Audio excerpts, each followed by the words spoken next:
नमस्कार दोस्तों, मेरा नाम है मनीष कुमार सिंह और मैं आपका बहुत बहुत स्वागत करता हूं 4 पीएम महाराष्ट्र में।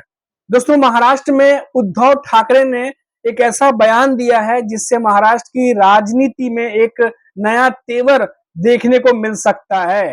महाराष्ट्र की राजनीति में उस वक्त जो है अपने चरम पर आ गई महाराष्ट्र की राजनीति, जब शिवसेना प्रमुख उद्धव ठाकरे ने भाजपा नेता और महाराष्ट्र के डिप्टी सीएम देवेंद्र फडणवीस को सख्त लहजे में चेतावनी दे डाली। उद्धव ठाकरे ने कहा कि हम में से केवल एक ही राजनीति में रहेगा, मतलब या तो मैं या फिर देवेंद्र फडणवीस। उद्धव ठाकरे ने यह बयान उस दौरान दिया जब उन्होंने खुद को और अपने बेटे आदित्य ठाकरे को जेल में डालने की साजिश रचने का आरोप लगाते हुए कहा कि या तो वो खुद रहेंगे या फिर उप मुख्यमंत्री देवेंद्र फडणवीस ही राजनीति में रहेंगे। उद्धव ने मुंबई के रंग शारदा हॉल में पार्टी पदाधिकारी जो हैं उनको संबोधित करते हुए बातें कही थी। आपको बता दें कि अनिल देशमुख ने खुलासा किया था कि कैसे फडणवीस ने जो है मुझे आदित्य और को जेल में डालने की साजिश रची थी। ये बात जो है उद्धव ठाकरे पदाधिकारियों को संबोधित करते हुए उन्होंने कहा कि अनिल देशमुख ने यह खुलासा किया है कि उन्हें खुद को और उनके बेटे आदित्य ठाकरे को जेल में डालने की साजिश रची गई थी। मैंने सब कुछ सहा, लेकिन अभी भी बहादुरी और मजबूती से खड़ा हूं। ये तमाम बातें उद्धव ठाकरे कह रहे हैं। इसीलिए अब या तो आप फडणवीस को कह रहे हैं कि राजनीति में रहेंगे या मैं रहूंगा। आज मेरे पास कोई पार्टी, चुनाव चिन्ह या पैसा नहीं है, लेकिन मैं उन सभी शिव सैनिकों की हिम्मत की वजह से भाजपा को चुनौती दे रहा हूं जो मेरे साथ हैं।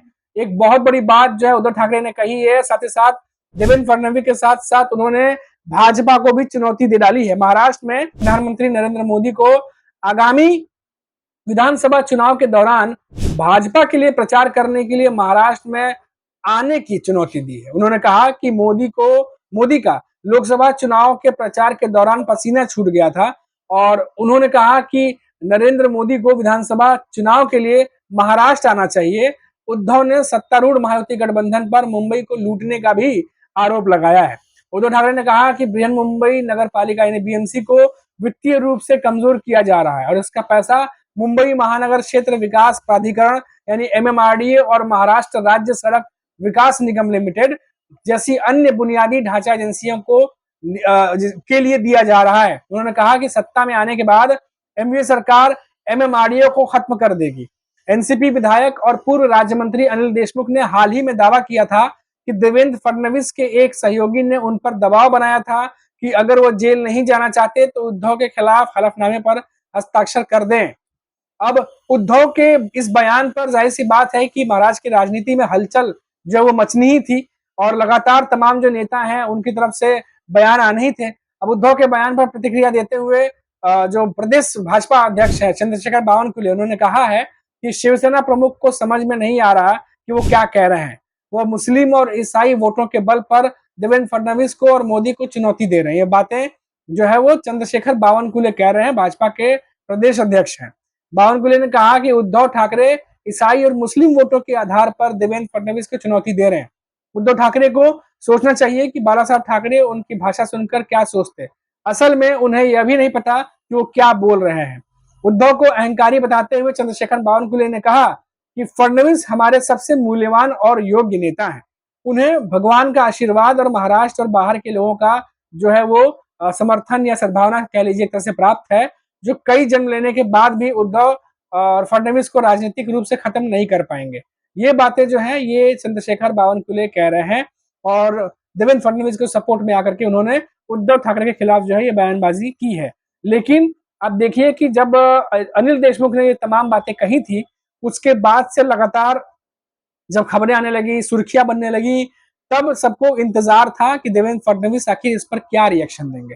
अनिल देशमुख ने आरोप लगाया था कि उनके पास एक देवेंद्र फडणवीस का बंदा है जो उनसे मिलने गया था और हलफनामे पे साइन करवाना चाह रहा था ताकि उद्धव ठाकरे और आदित्य ठाकरे को जेल में भेजा जा सके। तमाम आरोप जो है अनिल देशमुख ने लगाए थे और इस तरह के आरोपों के बाद राजनीति गर्मा गई थी और सभी को इंतजार था कि आखिर जो देवेंद्र फडणवीस पे आरोप लगे हैं इस पर देवेंद्र फडणवीस क्या कहेंगे।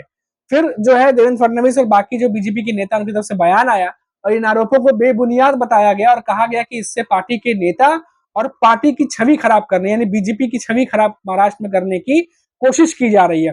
और साथ ही साथ ये सवाल खड़ा किया गया कि इतने साल बाद आखिर अनिल देशमुख अब ये बातें क्यों उठा रहे हैं। जब वो खुद सत्ता में थे, उस समय वो खुद पावर में थे, तो इस पर एक्शन ले सकते थे या फिर इस पर जो है वो पुलिस कार्रवाई करवा सकते थे। कई सारी बातें हैं, या सबके सामने इन बातों को लेके आ सकते थे, लेकिन तब उन्होंने ऐसा नहीं किया। अब इतने सालों बाद इन बातों को ला करके इस तरीके से सामने रखना, फिर सिर्फ और सिर्फ जो बीजेपी के नेता है और बीजेपी की जो छवि है उसको खराब करने की कोशिश की जा रही है। ये बीजेपी के नेताओं की तरफ से अब आरोप लगाया जा रहा है। और इन्हीं सब के बीच जो जुबानी जंग चल रही थी, इन सब के बीच जो है वो उद्धव ठाकरे जो है अब आए हैं। उद्धव ठाकरे ने जम करके जो है वो देवेंद्र फडणवीस और साथ ही साथ नरेंद्र मोदी और बीजेपी को आड़े हाथों लिया है। आपको मैंने पहले ही बताया कि क्या उद्धव ठाकरे ने कहा है। अब उन्होंने ये जो बातें कही है ये काफी अहम मानी जा रही है, क्योंकि विधानसभा चुनाव है और विधानसभा चुनाव से पहले इस तरह की जो जुबानी जंग थी, हमने पहले भी आपको खबरों में बताया था कि कैसे नेताओं के बीच में जुबानी जंग जो है धीरे धीरे बढ़ती जा रही है और आने वाले समय में ये और ज्यादा बढ़ेगी, जिसका एक उदाहरण हम देख सकते हैं कि अनिल देशमुख के आरोप के बाद जब देवेंद्र फडणवीस और बीजेपी के नेताओं ने इन आरोपों को नकारा, उसके बाद से अब पार्टी के पदाधिकारियों को संबोधित करते हुए उद्धव ठाकरे ने बहुत बड़े जो है वो बयान दे दिया, या तो वो खुद रहेंगे या फिर देवेंद्र फडणवीस राजनीति में रहेंगे। अब इन दो बड़े नेताओं में से कोई एक ही रहेगा, ये बात उद्धव ठाकरे ने कही है।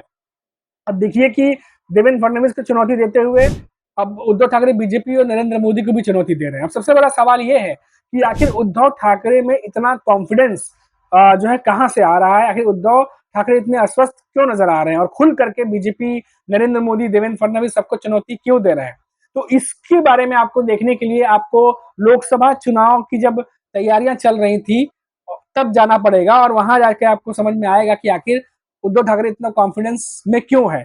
क्योंकि जब लोकसभा चुनाव की तैयारियां चल रही थी, जब तमाम रैलियां चल रही थी, तो महाराष्ट्र में नरेंद्र मोदी खुद रैली कर रहे थे और खुद डायरेक्ट जो है वो उद्धव ठाकरे, शरद पवार पर निशाना साध रहे थे।